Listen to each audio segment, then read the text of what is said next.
రెడ్డి గారు ఆక్రమించింది ఎక్కడ? మేము మొదటి నుంచి కూడా చెప్తున్నాం, ఆయన ఫ్యాక్టరీలు తెమ్మంటే దొంగ ఓట్ల ఫ్యాక్టరీలు తెచ్చాడని. సో ఆక్రమణలకు ఒకవేళ మీరు ఒక కేస్ స్టడీ పెద్దిరెడ్డి గారి కుటుంబం చేసిన పాపాలు అనేక యూనివర్సిటీలు, ప్రతిష్టాత్మక యూనివర్సిటీలు కేస్ స్టడీగా చేయాలి.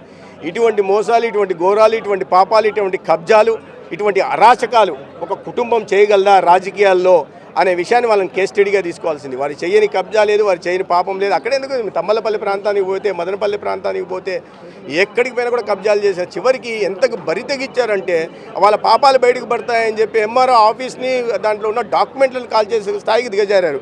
విచారణ జరుగుతుంది, ఖచ్చితంగా దోషులు తప్పించుకునే ప్రసక్తి లేదు. ఎవరు అతీతులు కాదండి, చట్టానికి ఎవరు అతీతులు కాదు. పెద్దిరెడ్డి రామచంద్రారెడ్డి గారు కాదు, పెద్దిరెడ్డి మిథున్ రెడ్డి గారు కాదు, ఎవరైనా సరే, ఏ స్థాయి వ్యక్తులైనా సరే ఆ తప్పు విచారణ జరిగింది. విచారణ తర్వాత కటకలరాలు లెక్క పెట్టాల్సిందే.